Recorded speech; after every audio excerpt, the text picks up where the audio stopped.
জয় শ্রী মাধবপুরী কৃষ্ণ প্রেমপুর ভক্তি কল্প তরুর তেহ প্রথম অঙ্কুর শ্রী ঈশ্বর পুরী রূপে অঙ্কুর পুষ্ট হইল আপনে চৈতন্য মালি স্কন্ধ উপজিল।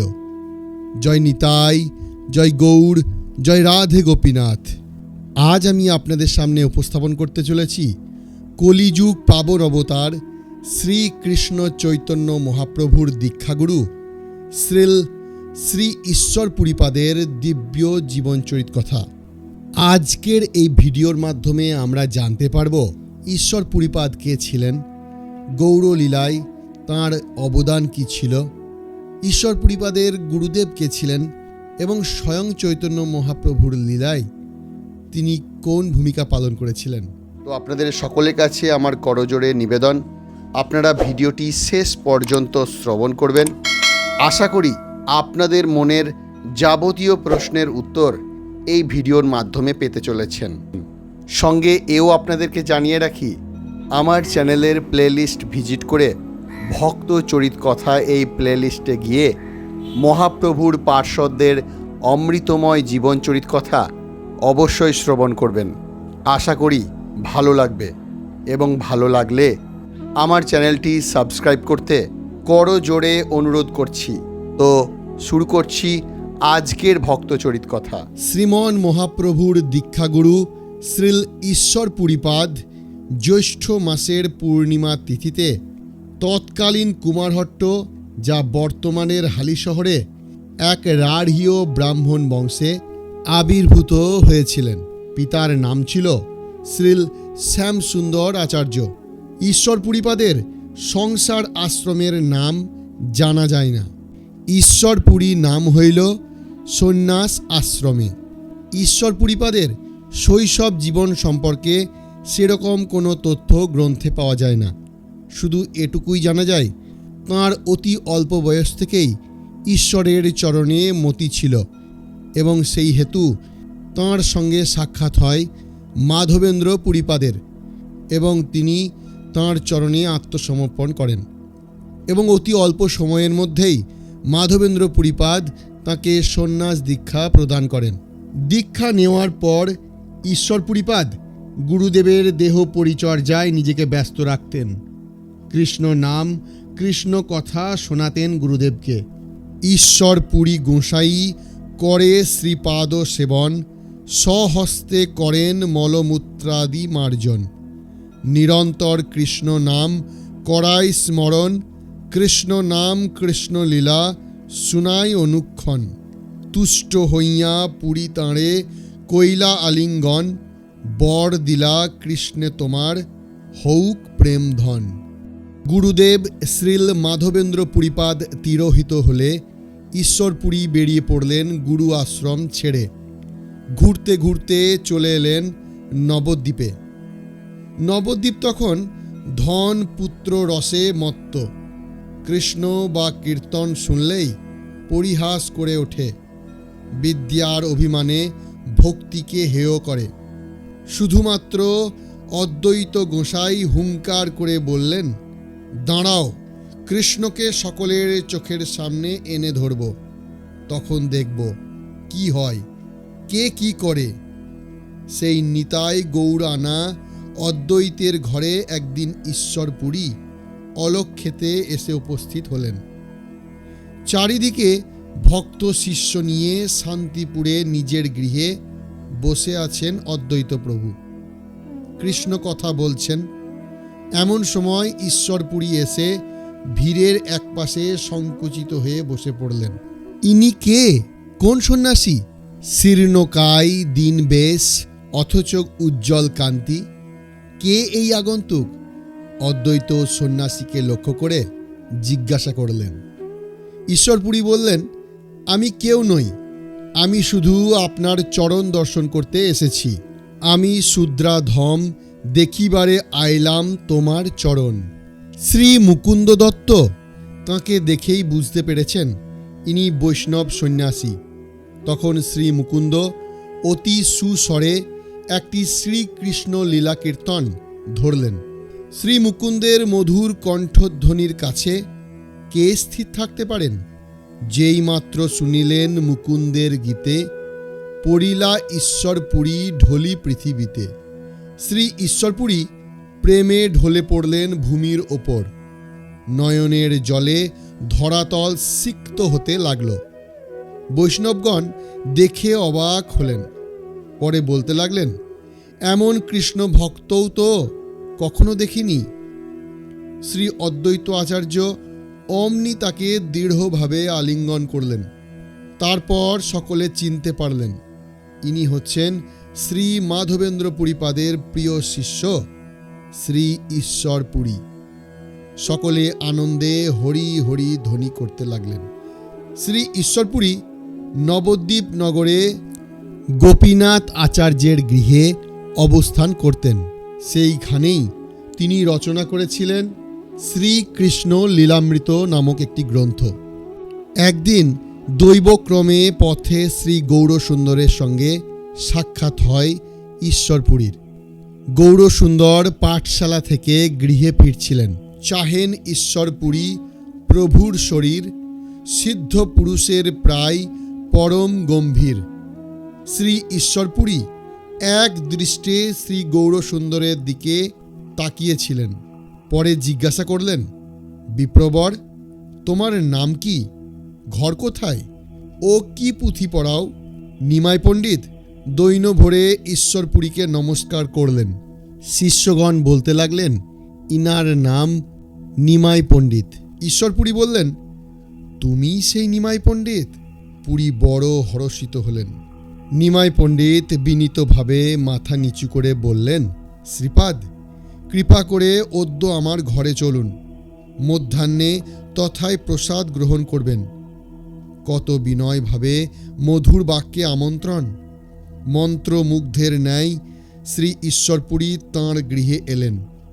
মহাপ্রভু প্রণয় ভরে স্বহস্তে পুরীর চরণ ধৌত করে দিলেন। শ্রী সচিমাতা তাড়াতাড়ি বিবিধ নৈবেদ্য প্রস্তুত করে ভগবানকে নিবেদন করলেন। তারপর সেই প্রসাদ শ্রী ঈশ্বরপুরীপাদকে ভোজন করতে দিলেন। প্রসাদ অবশেষ নিমাই গ্রহণ করলেন। বিষ্ণু গৃহে বসে উভয়ে কিছুক্ষণ কৃষ্ণ কথা বললেন। উভয়ের মন প্রেমে ভরপুর হয়ে উঠল। শ্রী ঈশ্বরপুরী কয়েক মাস এই রূপে শ্রী গোপীনাথ আচার্যের ঘরে রইলেন। নিমাই পণ্ডিত নিত্য একবার তাঁর শ্রী চরণ দর্শন করতে আসতেন। মাঝে মাঝে তাঁকে স্বীয় গৃহে আমন্ত্রণ করে নিতেন। তখন শ্রী গদাধর পণ্ডিত অতি শিশু ছিলেন। শ্রী ঈশ্বরপুরী তাঁকে খুব স্নেহ করতেন। পুরীপাদ তাঁকে নিজকৃত শ্রীকৃষ্ণ লীলামৃত গ্রন্থ অধ্যয়ন করাতেন। নিমাই পণ্ডিত রোজ সন্ধ্যাকালে শ্রী ঈশ্বরপুরীকে প্রণাম করতে আসতেন। একদিন শ্রী ঈশ্বরপুরী নিমাইকে বলতে লাগলেন, তুমি পরম পণ্ডিত, আমি পুঁথি করিয়াছি কৃষ্ণের চরিত। সকল বলিবা কোথা থাকে কোন দোষ, ইহাতে আমার বড় পরম সন্তোষ।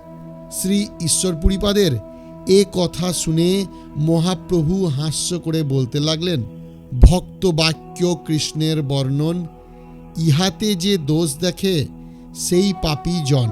ভক্তের কবিত্ব যেতে মতে কেনে নয়, সর্বথা কৃষ্ণের প্রীতি তাহাতে নিশ্চয়। ভক্ত যেভাবেই শ্রীকৃষ্ণকে বর্ণন করুন না কেন, তাতেই শ্রীহরি প্রীত হন। আর ভক্তের বাক্যে যে দোষ দেখে, শ্রীহরি তাঁর প্রতি অসন্তুষ্ট হন। ভগবান কেবল ভাব গ্রহণ করেন। মহাপ্রভুর এ কথা শ্রবণে শ্রী ঈশ্বরপুরীর ইন্দ্রিয় সমূহে যেন অমৃত সিঞ্চিত হল। শ্রী ঈশ্বরপুরী বুঝতে পারলেন শ্রী নিমাই পণ্ডিত অসাধারণ মহাপুরুষ। শ্রী ঈশ্বরপুরী কিছুদিন নবদ্বীপপুরে ভক্ত সঙ্গে অবস্থান করে তীর্থ পর্যটনের উদ্দেশ্যে বের হলেন। আর এদিকে শ্রী গৌরসুন্দর বিদ্যার বিলাস সমাপ্ত করে আত্মপ্রকাশ যুগধর্ম নাম প্রেম বিতরণ করবার ইচ্ছা প্রকাশ করলেন। প্রথমে তিনি পিতৃপিণ্ড দানের উদ্দেশ্যে গয়া ধামে এলেন। সেই সময় শ্রী ঈশ্বরপুরী গয়া ধামে ছিলেন। মহাপ্রভু সর্বত্র পিণ্ড দান সমাপ্ত করে যখন শ্রী বিষ্ণু পাদপদ্মে পিণ্ডদানের জন্য এলেন, তখন শ্রী পাদপদ্ম দর্শন করে এবং তাঁর মাহাত্ম্য শ্রবণ করে প্রেমাবেশে ধরাতলে মূর্ছিত হয়ে পড়লেন। দৈবযোগে হঠাৎ শ্রী ঈশ্বরপুরী সেখানে এলেন। শ্রী গৌরসুন্দরকে দেখে তিনি অবাক হলেন এবং শ্রী চন্দ্রশেখর আচার্যের নিকট সমস্ত কথা অবগত হলেন। কিছুক্ষণ পরে মহাপ্রভু চৈতন্য হলে সামনে ঈশ্বরপুরীপাদকে দেখলেন। অমনি উঠে দাঁড়িয়ে তাঁকে দণ্ডবৎ করলেন। শ্রী ঈশ্বরপুরী শ্রী গৌরসুন্দরকে দৃঢ়ভাবে আলিঙ্গন করলেন। দুজন দুজনার প্রেমাশ্রুতে যেন প্রেম সাগরে ভাসতে লাগলেন। মহাপ্রভু দৈন্য ভরে বলতে লাগলেন, আমার সমস্ত তীর্থ ভ্রমণ আপনার দর্শন মাত্রই সিদ্ধ হয়েছে। হে পুরীপাদ, আমি তাই আপনার শ্রীচরণে প্রার্থনা জানাচ্ছি, আপনি আমাকে সংসার সিন্ধু থেকে পার করুন ও শ্রীকৃষ্ণ পাদপদ্মের অমৃত রস পান করান। সংসার সমুদ্র হইতে উদ্ধারহ মোরে, এই আমি দেহ সমর্পিলাং তোমারে। কৃষ্ণ পাদপদ্মের অমৃত রস পান আমারে করাও তুমি, এই চাহি দান। মহাপ্রভুর এই উক্তি শ্রবণ করে শ্রী ঈশ্বরপুরীপাদ বলতে লাগলেন, বলেন ঈশ্বরপুরী, সুনহ পণ্ডিত, তুমি যে ঈশ্বর অংশ জানিনু নিশ্চিত। আমি তোমার পাণ্ডিত্য ও চরিত্র দেখেই বুঝতে পেরেছি তুমি ঈশ্বরের অংশে অবতীর্ণ। আমি আজ শুভ স্বপ্ন দেখেছিলাম, তার ফল হাতে নাতে পেলাম। পণ্ডিত, সত্য করে বলছি, তোমাকে দর্শন করে আমি পরম আনন্দ লাভ করেছি। আমি যখন তোমাকে নবদ্বীপপুরে দেখেছিলাম, তখন থেকে আমার চিত্ত কেবল তোমার চিন্তা ছাড়া যেন অন্য চিন্তা করতে চাই না। আমি সত্য করে বলছি, তোমার দর্শনে আমি যেন কৃষ্ণ দর্শন সুখ পাচ্ছি। মহাপ্রভু এসব কথা শুনে নম্র শিরে বন্দনা করলেন এবং হাস্য করতে করতে বললেন, এ আমার পরম সৌভাগ্য।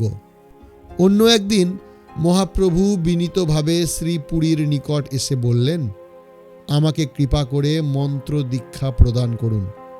মন্ত্র দীক্ষার অভাবে আমার চিত্ত বড় চঞ্চল হয়ে উঠেছে।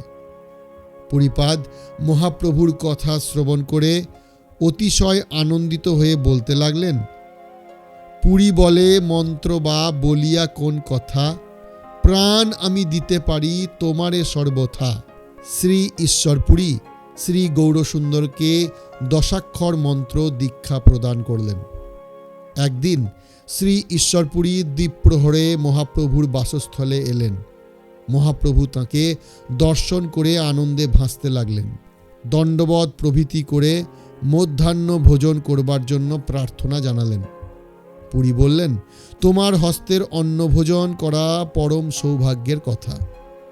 মহাপ্রভু স্বহস্তে রন্ধন করে শ্রী গুরুদেব শ্রী ঈশ্বরপুরীপাদকে বহু যত্ন করে ভোজন করালেন।